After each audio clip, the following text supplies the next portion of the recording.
The level 103 target is significantly harder than the level 102 and has a few more complications. Hey everyone, Derpy here, and welcome back to another Battle Pirates video. Just getting started, I will recommend you go watch at least the first minute or so of the 102 video where I did explain the turret types and my driving technique. I'm not going to do that again here because this target has a ton going on. It does have new turrets, which are these very large ballista turrets. I like to enter at roughly 9 o'clock and press the down button immediately because otherwise I will get into range of this turret.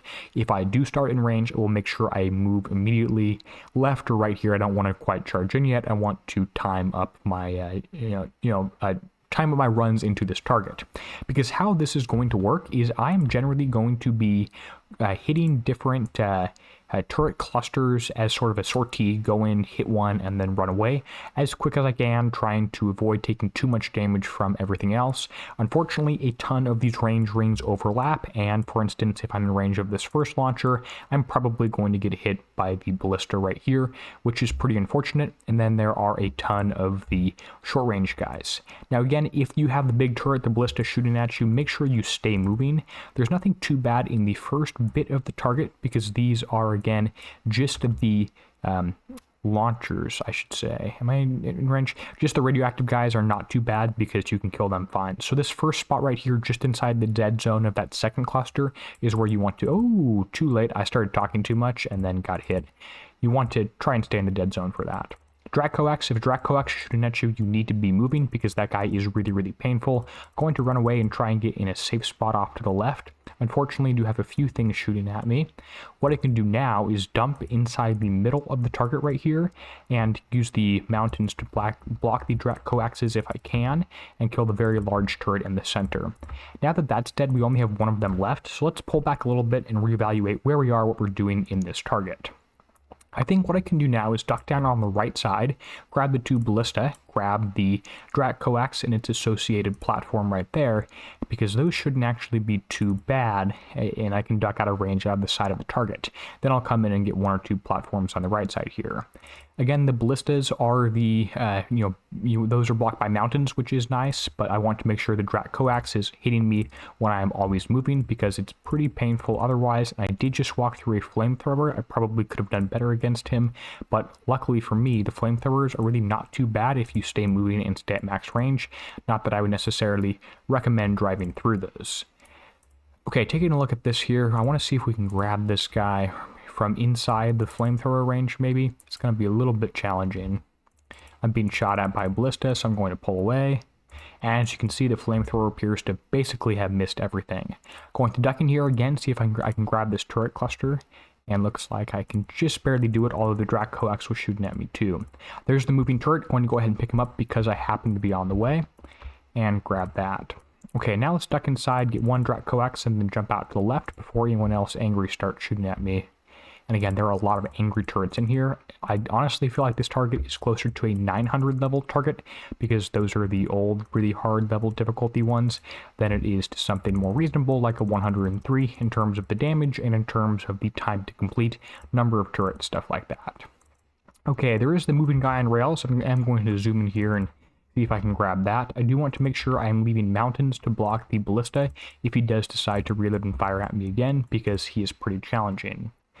Let's duck down to the right side, grab the Drakcoax turret, and inside the minimum range of everyone else. I only need to worry about moving if the Drakcoax starts to fire, which he does, and looks like I did avoid damage from that one. Inside the ballista min range, so probably should not have turned around, but I can grab him anyway. And then let's see, I probably want to avoid engaging either of these two, because to engage one of these turret clusters, I'm going to be basically inside the other. Actually, I think I can just barely do it from here. If I'm just inside that one, I am hit by one or two tail ends from this one I just killed, but I'm not in range of the other two yet. Now against the other two, I think I can grab them without getting in range of the third one, which is of course the challenging bit of this target. There's three here, Jesus. Kixeye really did go overboard with all this stuff. I'm going to actually just grab the flamethrower so I can just stay running around. This is similar to the end of the 102, if you remember, or 101, the very end of the target from the last raid series.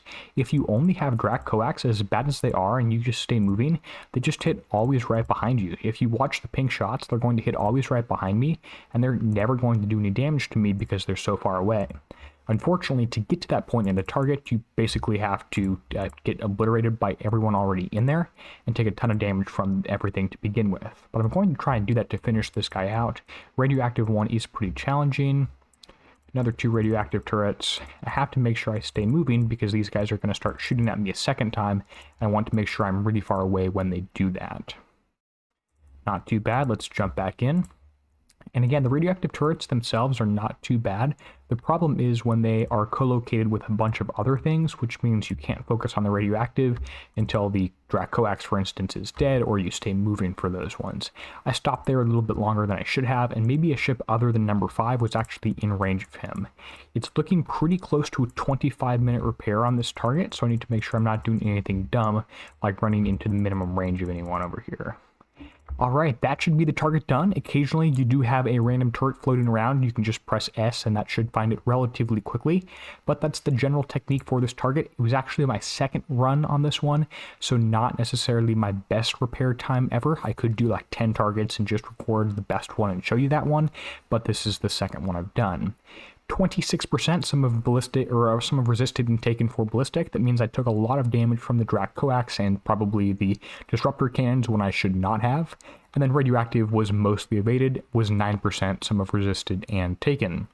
Taking a look at that repair time, that translates to a 20-minute repair. It might be just over 5 or 6 minutes on this last ship, with 3 or 4 minutes on the first 2, but let's show you the build for now. Here's the build on ship number 5. It is only X1. I say only X1 because, surprise, Kixeye did add the cap upgrade to regular ships, which exactly 0 people asked for. So that's disappointing. If you didn't catch the build in the 102 video, this is very important that it has faster combat speed for the style of driving I'm doing. Again, go watch the first minute of that video if you haven't or are unfamiliar with that concept. Then, of course, we do have a U2 ship and a U3 ship, and then X1 for this particular one, and the flag is U3. I don't have any of these cap. I probably won't have enough tokens or anything to get to cap for this raid, and I just want to highlight the name of the base behind me right there, F.U. Kamala. Anyway, if you have questions on the build, let me know, and I'll do my best to answer them, as well as questions about the target. I want to give a huge thank you to the channel members who are supporting the channel by, giving me $2 a month. Greatly appreciate that. It helps me keep making Battle Pirates videos and publishing videos on the first day of the raid. If you want to support, totally optional, you can by clicking the join button below the YouTube video. With that said, until next time, this is Derpy signing out, helping you be a better pirate.